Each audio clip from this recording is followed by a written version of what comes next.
The melee is paused. Hello all, it's Ronnie, taking a break from the hustle and bustle of the melee to play Rock on Tour as well as reviewer as I regale you, solo, with not only my experience with the movie I chose to review, but also the journey to it. Recently, I found myself locked out of the studio next to the industrial noise factory where I work. It was converted from an old Magdalen laundry, which we got far below market value due to a spree of unsolved murders that had taken place there in the 1960s, and then again in the 1980s, in a case that investigators called baffling. Some have claimed that the space is haunted, or at least occupied by some sort of wall-dwelling transient who may or may not have been the son of one of the women sent there. Now, I'll admit, while it is often freezing cold at around midnight, the same time, coincidentally, that the murders took place, and that, yes, accidental injuries have occurred, objects have gone missing, spontaneous animal attacks have taken place, the occasional fire, that homeless man who somehow drowned on the top floor, the crude messages and threats that have been scrawled in condensation on windows, then found later etched into the walls of the bathroom in blood, and of course, yeah, sometimes, I have fevered dreams involving a woman whose face cannot be seen, imploring me to do things I cannot remember when I wake, soaked in sweat and paralyzed with fear. Still, I'm yet to see evidence of the supernatural in a direct sense. Sometimes I even wake inside the studio, disorientated and dressed like a priest, with no memory of how I got there, which is no doubt one of CJ's famous pranks. He won't admit to them, claims he doesn't play pranks, but I do remember the woman in my dreams telling me he was a liar and will have to be dealt with. So that I do remember. So, nice try, CJ. I'm on to you. But since I couldn't make it into the studio that particular day, I decided to spend my time a little more productively. Recently, with the restrictions on public outings and gatherings being lessened, our comings and goings more a matter of whim than necessity, and the light at the end of the tunnel being seen even if as a pinprick in the distance of the dark field that is these times we are living in, I felt it was a good idea to leave my domicile for something other than work for the first time in 4 years. Yes, my self-imposed self-isolation predated the pandemic, but why shouldn't its end coincide with the end of the pandemic itself? After all, there's always the chance that anyone who still holds ill will towards me is dead, or perhaps has moved on from all that silliness that occurred all those years ago. And so, venturing out for the first time since the scandal that rocked my life and kept me inside behind a locked door where it's safe, I felt some nervous trepidation. However, the advantage of being required to wear a mask helped me hide my identity from the online groups that have plagued me and insisted on numerous occasions that I should take my own life.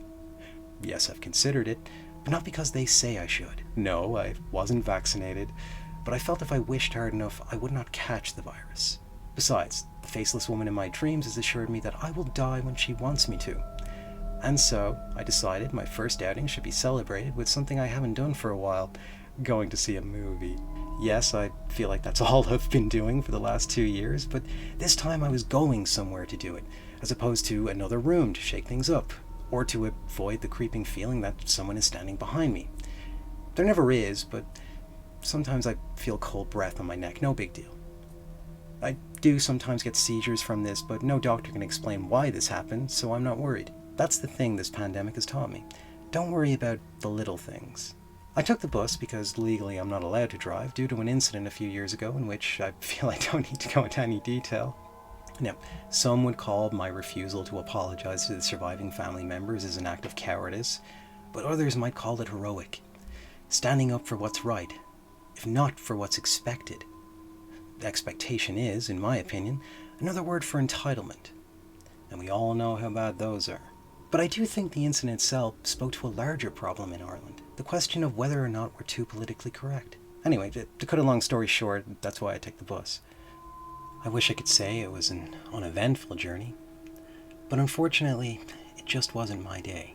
I was accosted by youths due to my choice of fashion, as is the classical want of the young to disregard an elder, well, a slight elder, not much older, really, almost a peer. But a grown man should be allowed to dress how he feels. If I wear pop culture themed clothes, should I be the subject of ridicule just for expressing my personality? Of course not. That's my choice, that's my expression. Why should I be derided for wearing a hilarious t-shirt featuring an ironic depiction of American Boy Scouts roasting marshmallows over the burning monk from the Rage Against the Machine album cover? My question: how is it any less tasteful if I do it for the service of satire? And if you have to ask me, what's it a satire of, then I feel it's wasted on you. Why do Rage Against the Machine get a pass? Politically incorrect, offensive, racist. These are just words which have been rendered meaningless by a bloodless culture of pearl-clutching amateur witch hunters who are honestly just looking to be offended. After I was verbally assaulted and demeaned, I proceeded to the back of the bus, for safety, only to get into an argument over which was the best Velvet Underground album with a 47-year-old heroin addict who then tried to stab me with a syringe. Fortunately, using my wits and present-mindedness, I managed to duck out of the way, and then, using the momentum of his charge, employed an old judo technique and pushed him into a nearby huddle of teenagers, using the pained and confused cries of whichever one of them ended up getting stuck with the needle to make my exit at the next stop. As I was leaving, a woman, she told me I was despicable. I, however, disagreed. When I hit her, it was mostly involuntary, not so much intentional as it was accidental, and really a light slap more than anything. Her child began to cry, and in the commotion this caused, it allowed me to finally make my way off the bus, unmolested but for the sudden epidemic of insults I suffered from the other passengers on my way off. Was I too harsh? Perhaps. Am I sorry? No. Was I being persecuted? I believe I was. All this, however, put me on a bit of a clock. How was I ever going to make the movie on time? Feeling now wrongly inconvenienced, I was left with no alternative but to walk, at that point musing on the film I was intending to witness. Now, the question I'm sure you're all asking is, what movie was I going to see? The answer is Disney's live-action prequel to 101 Dalmatians, Cruella. I felt that this movie was an inspired choice of production and would be a great use of my time. The movie served as an alternative view of the infamous villain portrayed in live action by Glenn Close, and earlier in the original animated feature voiced by someone. But the notion of a reboot fascinated me. Some would say that a reboot or a remake or general exploitation of a beloved property is akin to an artistic version of child abuse. But perhaps they're being too honest, and not positive, which we all should be about everything, no matter how transparent the motives are. Why, just the other day, I saw what seemed like a mouse eating itself alive, only to see it was actually already dead and filled with smaller mice. And I thought, isn't nature amazing? Positive. Some have asked, other than what is debatably Disney's misguided belief they're catering to the tastes of a sizable portion of the middle-aged viewers of RuPaul's Drag Race, who exactly is this movie for? And is Emma Stone the right person to capture the iconic character we'd all literally forgotten about until right now? Then I realized, that is exactly why this movie needed to be. We had forgotten when we should remember. And that's when bad things happen. In my dreams, this has been imparted to me.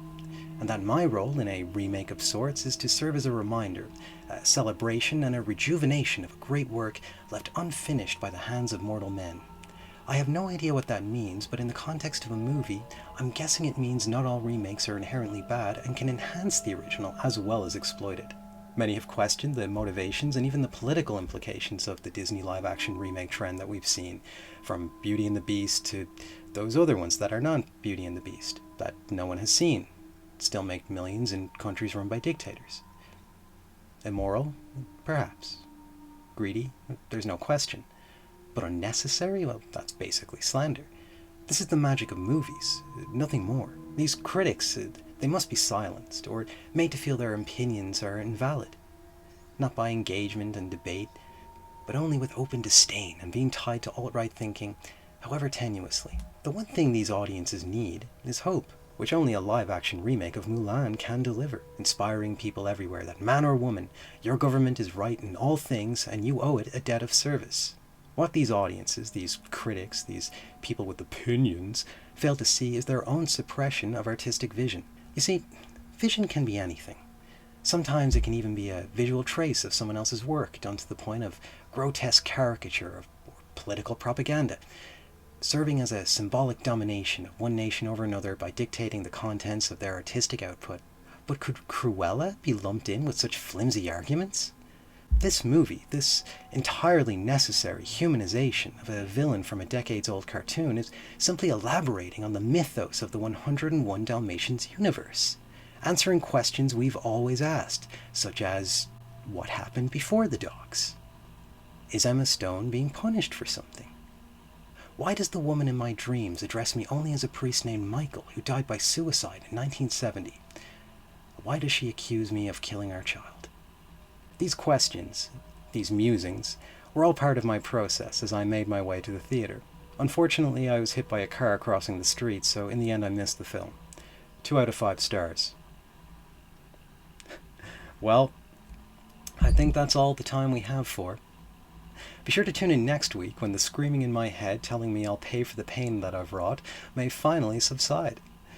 The room I'm in is dark, yet I can see the shadows moving. I don't remember how I got here, and I'm not sure when it was I started speaking or if I'm still dreaming. I see her face in the window. She comes for me when I close my eyes. The voices tell me I've been hers since I entered her house, and my torture will never end. We will repeat the cycle for eternity, and I will suffer for all time. This is Ronnie, your reviewing raconteur, signing off.